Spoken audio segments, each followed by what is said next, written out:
अहो फैतान बघ किती चांगले केस होते तेव्हा तुमच्या माझ्या डोळ्यासमोर येऊच नव्हतं. काय गरज होती तुझे केस कापायची? एवढीशी केस केली. ओ असा राग येतो तुला नजरेतून हटून जा. लोक तरसते म्हटलं अशा केसासाठी. हे पान उदास आता बोलला नको लावून मले. अहो एवढ्या पैशामध्ये त्या बाबाचे 1 वर्षाची कटिंग झाली असती आणि मला कलर करायचे ते वेगळेच. काय मग ते उंदरीकडचे कशी दिसू राहिली नाही? इच्छे केस एवढेचे, इच्छे केस एवढे. काय कोणती कटिंग केली? असं आमच्या काळात नव्हतं माहिती. नाही तर माय म्हणा चांगलं झिपोटा उडून मारलं असतं म्हटलं. यायला तर मारायला मी नाही पूर्ण. नाही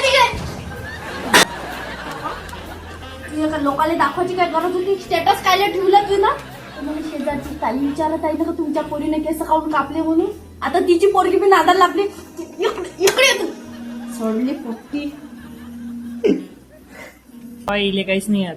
तू तर गोष्टी करूच नको. तिला केस कापायचा शौक आणि तुला केस वाढवायचा शौक. एक पोरगा बाई सारखे केस वाढवते, एक पोरगी मला केस छाटते माणसासारखी. कशी तर पैदा केली मी आणि लय बोलली. शेवटी तर लेकरच आहे ना ते. चुका तर करतील. जाऊ दे माय. जाऊ दे. मी काय म्हणतो ते आता कापले ना आता वाढू दे. तू त्याला हाऊस पूर्ण केली ना. मला काय वाटतंय तुम्ही हाऊस पूर्ण केली. अहो तू चांगलं नव्हतं दिसत म्हणून म्हटलं. मला वाटत होतं लहानपणी केस कापा मग कापून दे. मला आता थोडं वाईट वाटलं. तू आता डबल केस नको कापतो ना. चल तुझ्यासाठी चांगला स्वयंपाक करतो. तू बी रे ते केस कापतो एक वेळ माझ्या खुशीसाठी.